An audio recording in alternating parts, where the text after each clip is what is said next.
Hello. One of my favorite entrepreneurs is John D. Rockefeller. This guy, he turned America around. A pivotal moment. He's a man who was a part of a pivotal moment. He wasn't the only one.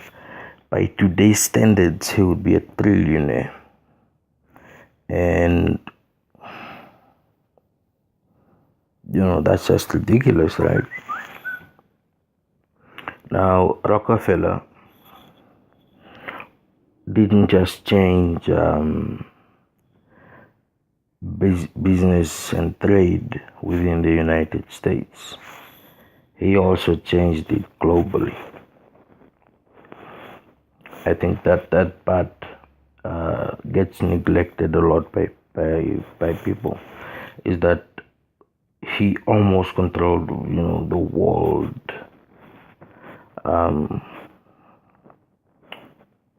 The world's dependency on oil. He nearly controlled it. He had a grip on it. He had a monopoly. We know his story. Why would I admire such a man? Well, being an entrepreneur was basically his job.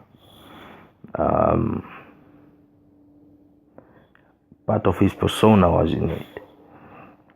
But he had a very good way of going from business mogul, richest American Rockefeller to plain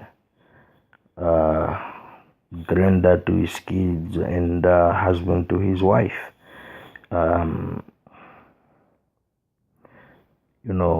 So even today his name is used to describe devilish things.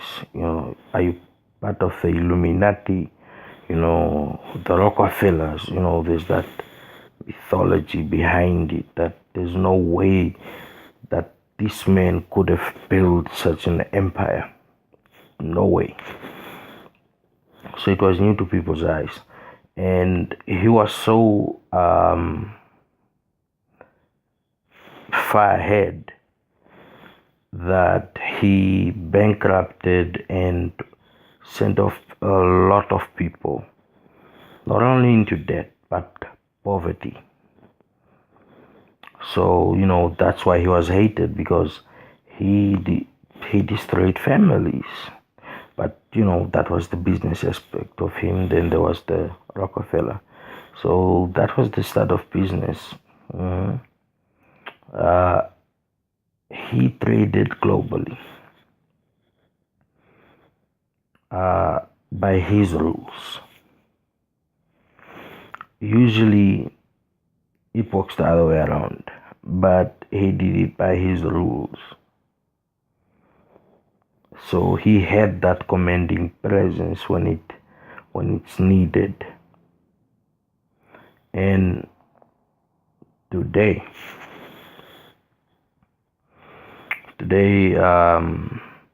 people keep reminiscing. I wonder how many people reminisce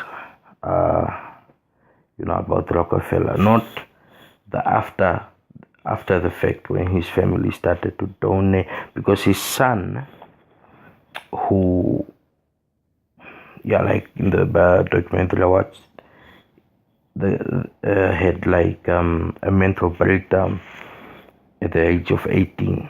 2 mental breakdowns at the age of 18. When he started work, it just did not work out for him. Shoes were too big, so he decided that he would take over the philanthropic part of the empire. This led to his kids now also getting the torch for him. And you have the Rockefeller buildings, Rockefeller foundations, and so forth.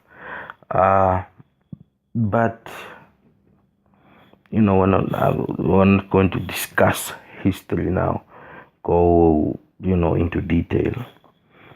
But just look at that pivotal point. At that pivotal point, what Rockefeller did, or not did, what he gained from, and what the oil drillers gained, came from natural resources. But these natural resources, almost as if within an instant, became a replacement for something else, and it was the thing lighting up people's homes at night. Their light that burned really bright, and so people tend to miss those things. For example, like when he decided to support, the whole Tesla debacle, where lamps weren't going to be relevant if there were light bulbs, right? So that transition came, and today there is no one close to Rockefeller. There is no one close to the ones that came before him, the other trillionaires. They are nowhere to be found. Today we speak of billionaires. But if you look at the world as a urban area, our richest guy is pretty much just the rich guy that lives around the corner. His wealth, so to speak, is not really as vast as most people blow it out of proportion, and it's like live like a billionaire, strive for that, selling the materialistic dream to young boys and girls, making them love money early. They have to love money early. Getting what they got from the ground, utilizing it, and then in turn it became America's money. Whether most of it was Rockefeller's, it was America's money. And here in Africa, you dig for diamonds, you ship them out. You dig for gold, you probably ship it out. The dependency on natural resources as a form of rescuing the African continent has disrupted the whole notion of Africa even coming together to agree. Because look at Boko Haram. They have access to oil, so they have access to a lot of money. Now, if let me give you an example. Like Africa was colonized, and is still colonized today, because there were no such things as reparations for the colonization, not for the people who died and so forth, no, but for the value of the minerals that were dug under the ground, where they ripped off people. In most cases, where they just created camps, concentration camps, having people like animals, and they would just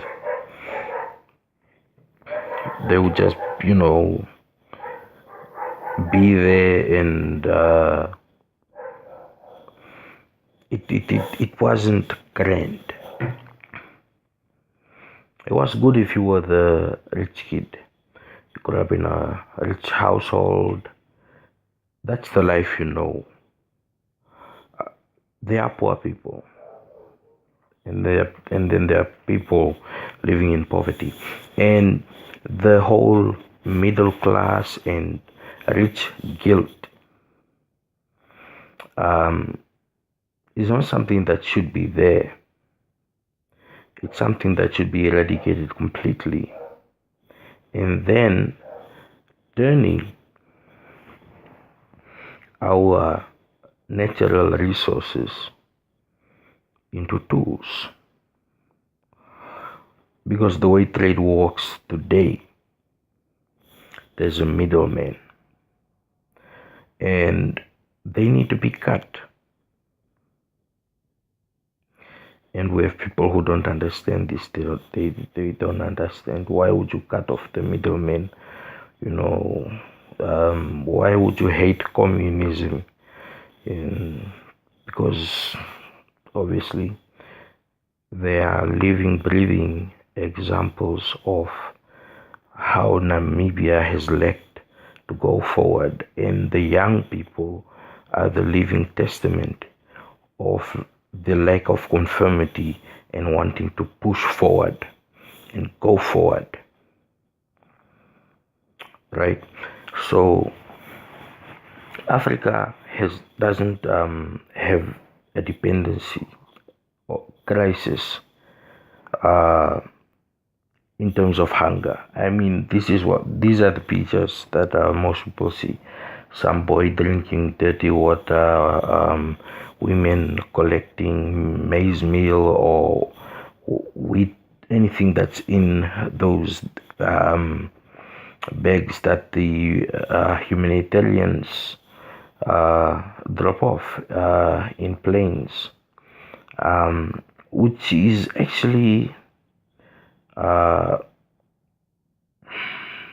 this might sound cruel, but which is actually helping people stay alive to suffer more or to suffer longer. That's how it is. And now the African narrative needs to change when we speak about natural resources. When we speak about natural resources, we can't talk about natural resources as in the bread and butter of the country. Like, this is how the economy goes.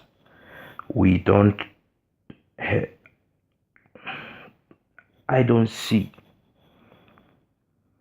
a functional structure when Namibia is self-sustaining economically. And by that I mean by you're making money that belongs to you. The money you print is the money that ends up in the people's hands, and it's the money that ends up in retail stores. This doesn't happen. So here's a news flash for a lot of people. Your boss is your papa. Your boss is your daddy. Your boss is your messiah, I guess, because that's where you get your bread. You want your boss to live a good life so that you can also live a good life. You want business to succeed so that you can also gain from it. And there's nothing wrong with that. There's nothing wrong with that. But when it comes to the government shouldn't be profit orientated, but it should not be lax, comfortable with airlines they keep bailing out. In other countries, these would be crisis of epic proportion, the government having to buy out a certain airline or a certain railway system. It would be huge, and a lot of people will end up fired. But the problem is the civil society is needed. And the funny truth is, it's not needed because let us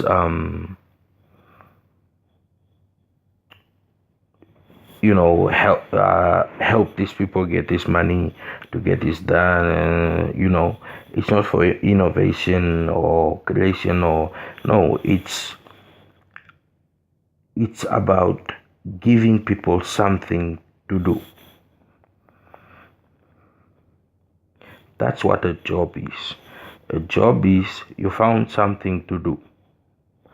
You're trained, you get your degree or whatever, but you find something that you can do that will feed you. Now, there are many choices, but some choices are limited, out of reach to the common man. Yet, the rich man is paranoid about losing all his millions. The rich man is the one following an ordinary guy around in a super expensive imported car. Sort of like, how can I get in? How can I get my cut? How do we do this? That corroding principle has filtered down into government. When I understand the ministers and the deputies and so forth, they get elected. They get hired. The president gets elected, and councillors get elected, and governors get elected. So they are supposed to serve the people. The plight of the people rests on their shoulders. But now we seem to have a situation where you have people who are trying to stay out of poverty, yet they are in positions of power. So they misuse it. And they can misuse it because the whole structure allows for it to be misused. And that doesn't make sense to me. If I was Namibia, I would look at countries who want clean energy and ask, what about uranium? We have a lot of that, right? Not for atomic bombs or hydrogen bombs or anything, no.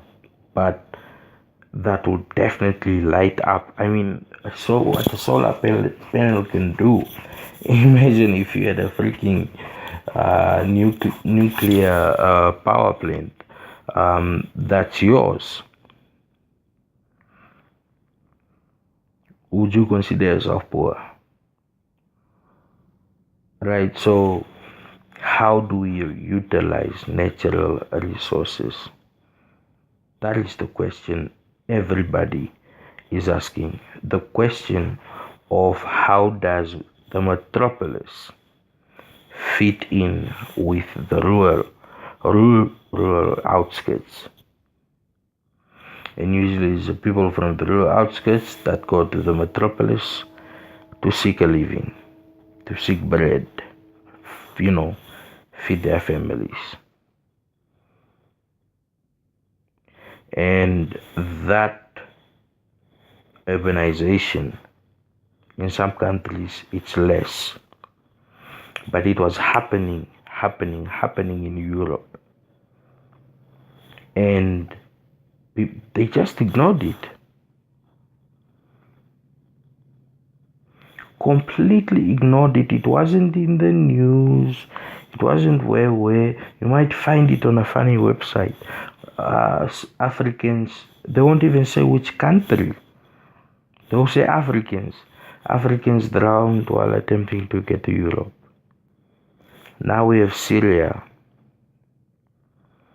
where a picture was taken of a Caucasian boy, and the world was weeping. How can we help? So it was time to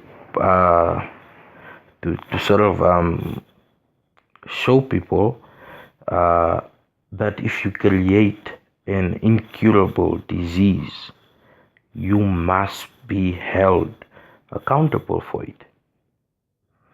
So a lot of countries took in refugees, and now they are struggling. And now you have refugees. Some used to be doctors and engineers that could come and actually take the jobs of most Europeans. The Prime Minister of Britain made a big blunder when he said their plan is to make sure British people come first, British people get the job, and so forth. His speech was almost no different than saying, I'm going to build a wall to keep out the traffickers, to keep out people bringing drugs, and how that speech went. As entertaining as it might have been, and I was curious about Ivanka. She seemed to be a very focused young lady who has taken ownership of herself. A strong woman, and you gotta respect that. Look on where we live. There inequalities everywhere in every country. So obviously I admired her, but she loves her dad, and so I was kind of like, okay, let me check this out. But I am not a Trump supporter, and it is simply because at this moment in time, he is not ready. The education system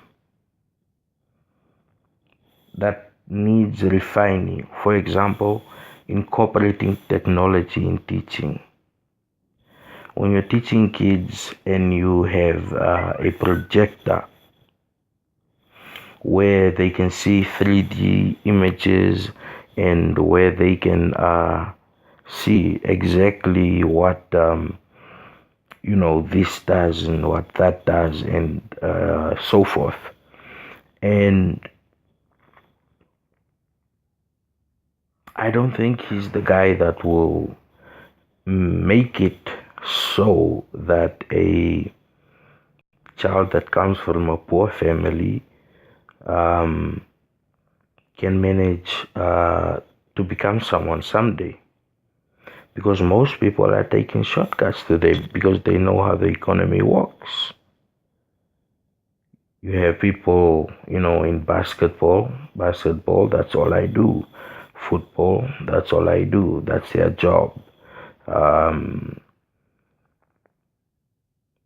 And these jobs, apart from being entertaining, don't really add value apart from maybe patriotic value to the country.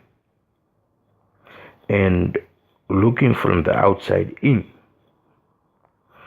it is a perfect system. It's a perfect system that has discovered certain attributes that a certain race has, that they can take to their advantage. Right? No longer is the black man feared. Let's use them. I'm not saying NBA players are being used or anything. No. What I am saying is, will the world where a father allows his daughter to dance, to sing, to practice singing, to practice dancing, all the way until she gets a record label? I mean, until she gets signed for being a brilliant musician, because ever since childhood, it's what she's been doing. She can put on the act.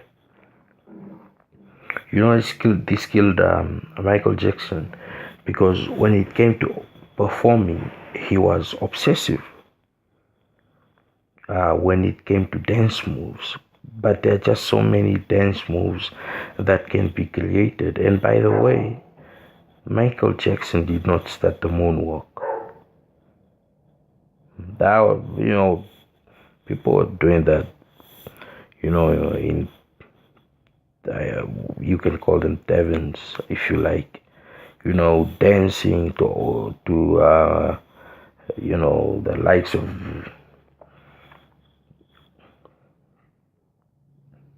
the classic dancing to the likes of Muddy Waters. That was the generation that spawned that type of music. And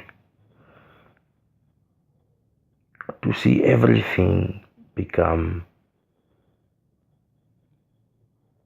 commercialized is very sad. You know how salespeople work.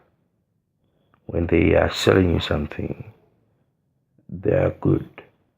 But after you've bought it, you have bought it. Customer service, aftercare, and all of that becomes very, very difficult. Why does it become difficult?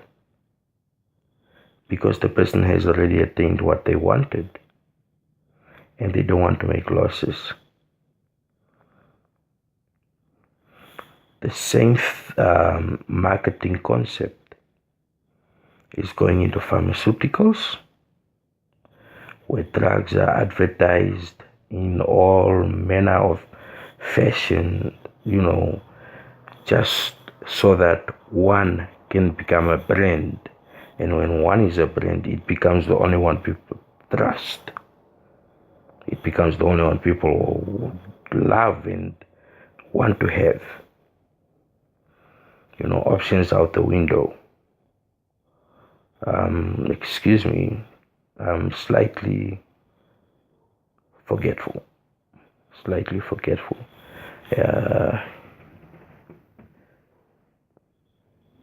I guess it's been noticed that I've been looping back more to try and check out where I'm headed, because it's the concentration isn't really there. It's difficult. It's kind of difficult. But personal thing. Don't pity me. The pity case. So getting away from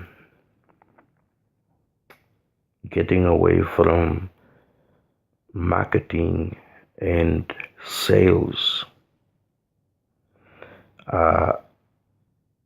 is difficult,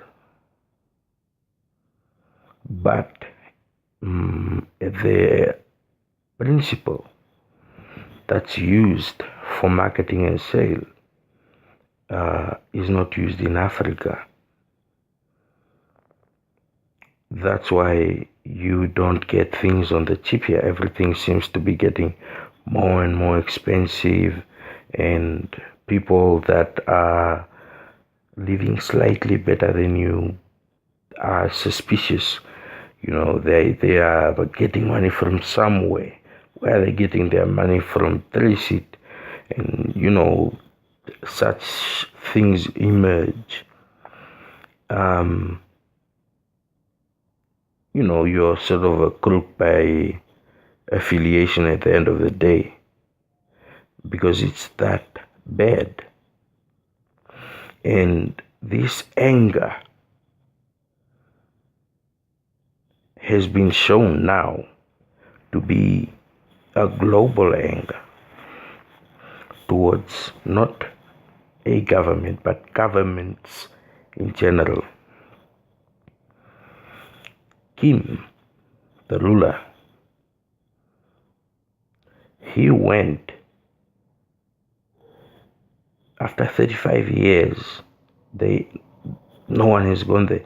He went there and made an apology. He literally apologized.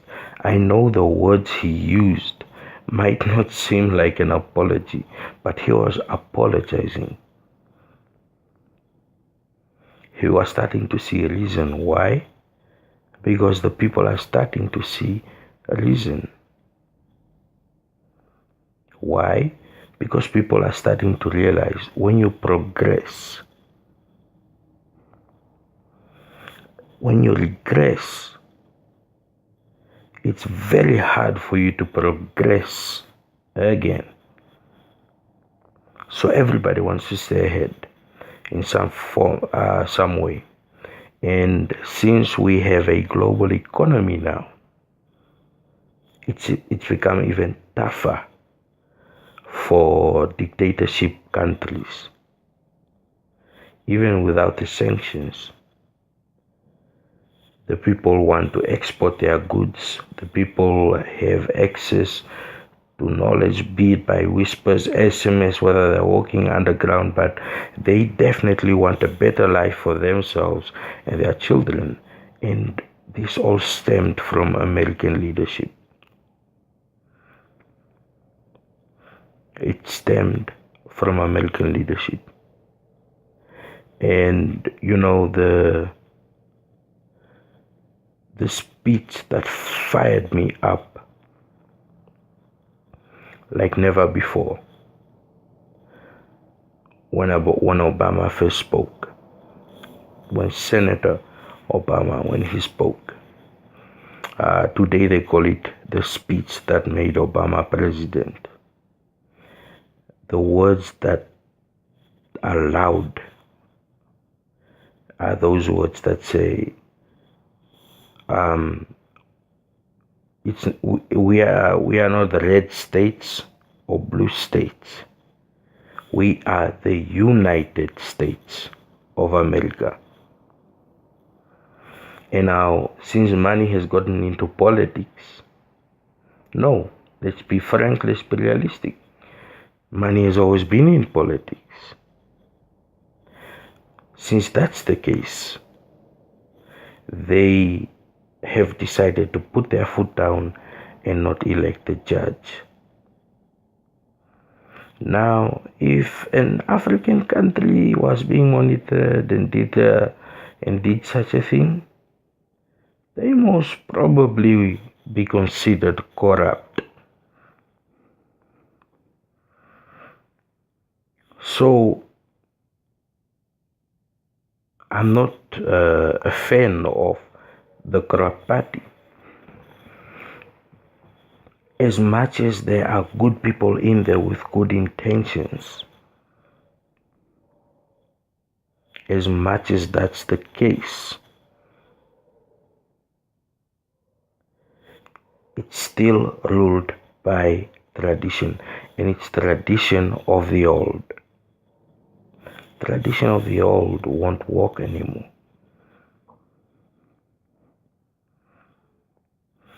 in order to get kids to be interested in politics is to give politics life. And that cannot be done by opportunists.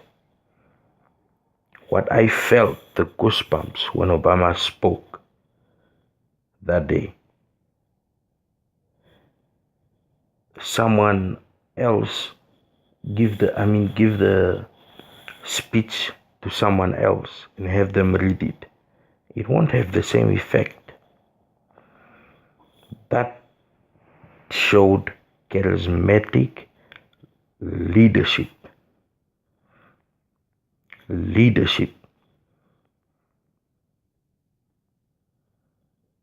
And I guess Americans don't like him because the world views him as theirs.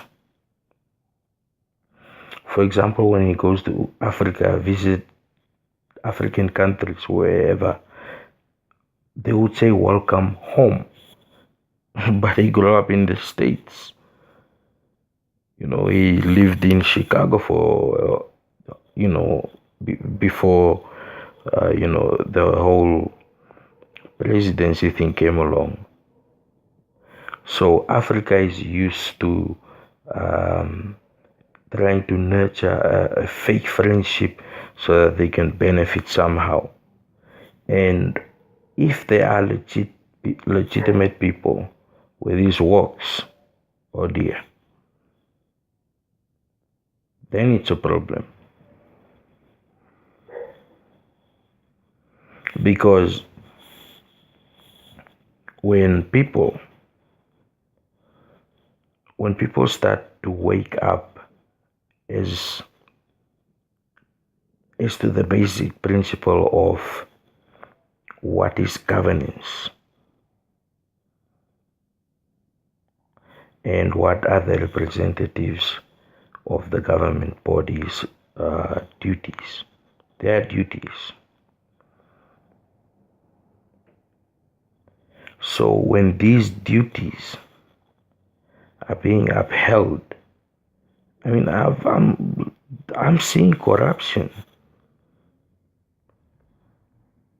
The most powerful country in the world has no shame. So what do you expect from the people that are looking up to Big Brother?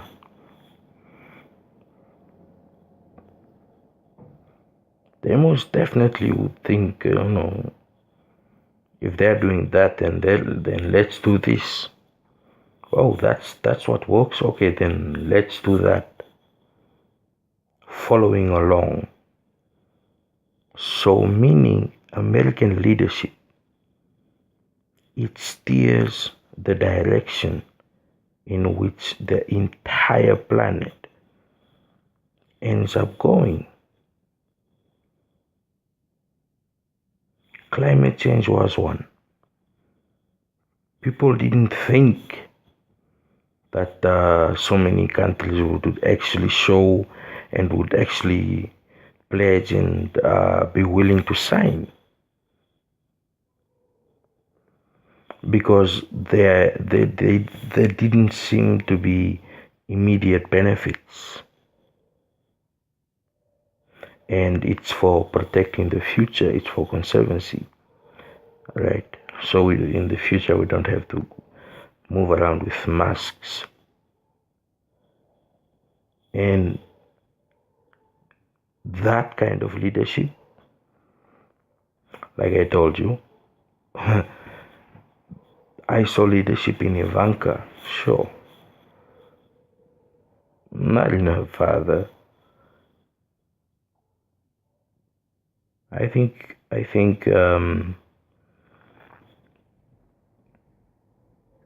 Donald Trump, by not being serious, right, is starting to actually hurt the image of the Republican Party. And to add salt, they won't elect a judge based on elections. That is pure corruption. That means the person that will be nominated will be put there strategically. Strategically is a very dangerous word. When someone is put somewhere strategically, it's dangerous in law. In law, it is dangerous because that means that person there, they will use that person's influence in order to sustain their gains. That is corruption. That is corrupting the court.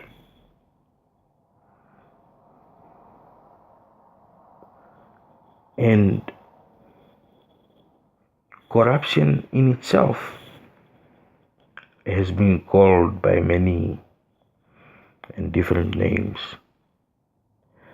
Some don't see it as corruption. Some see it as corruption. And in Africa, the blame game is high, really high when it comes to corruption. But learning from the elder nation, the elder democracy, is a privilege, especially at this time and age. It is a big privilege to see exactly what unfolds because things are changing, and unapologetically so. Nowadays, you have a lot of kids with big dreams to be in the NBA who don't make it, who don't have a second option.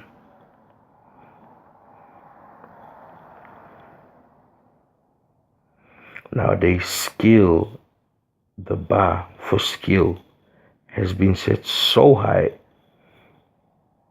some can't reach it. I'm not saying that's a bad thing. I'm just saying if that's the case, then why isn't America raising the bar for other countries?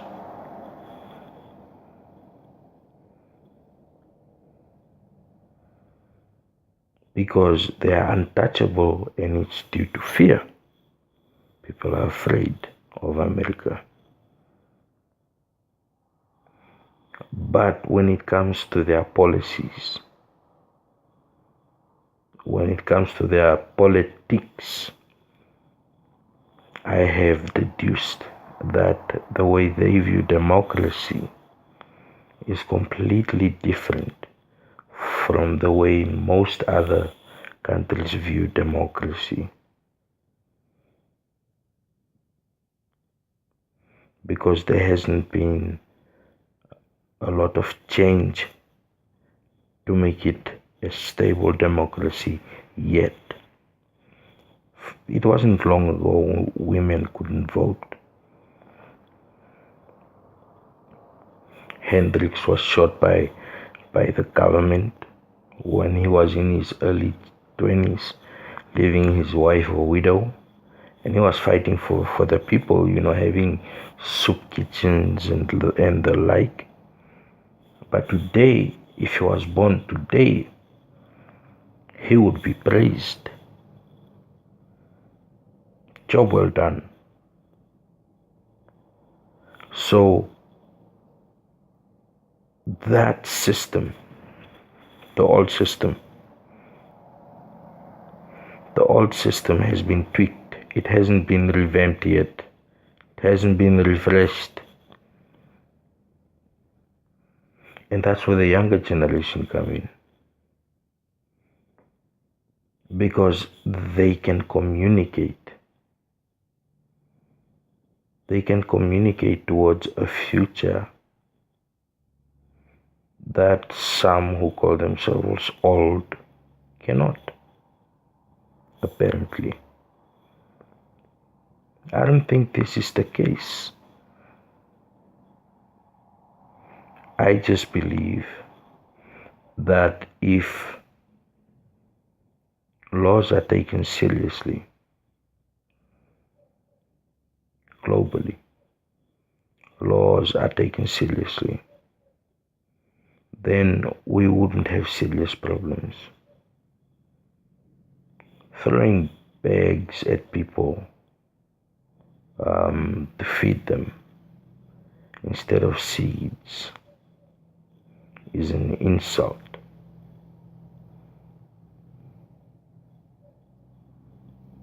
It is an insult. It is reminiscent of the old years when kings could just hang anyone or kill anyone who looked at them badly. The old barbaric kings, so-called. And here's a piece, a revelation.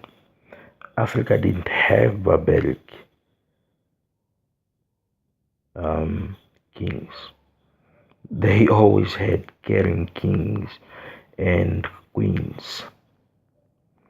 Some mostly had queens,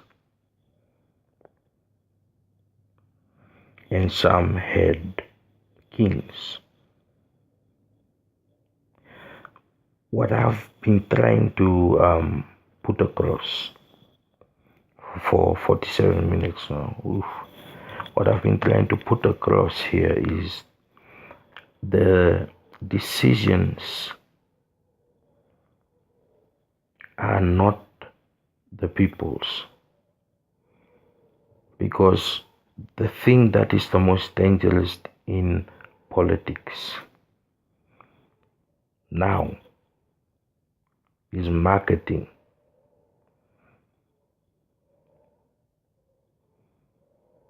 It's marketing, it's buying into falsehoods.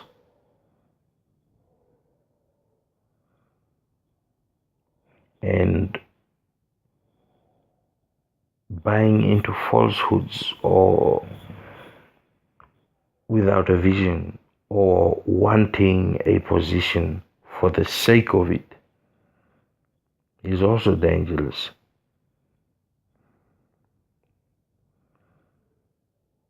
Capacity is important. Well structured, there are bodies there that can avoid this, avoid that, and so forth.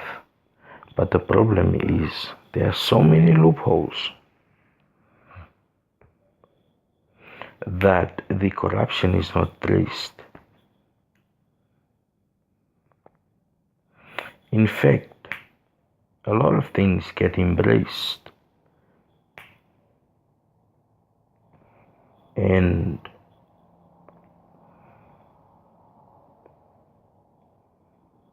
I think my fellow colleagues will definitely clean up the mess of those that came before us. I think they are ready to take the torch. And yeah, you know, what do they say? Remember me.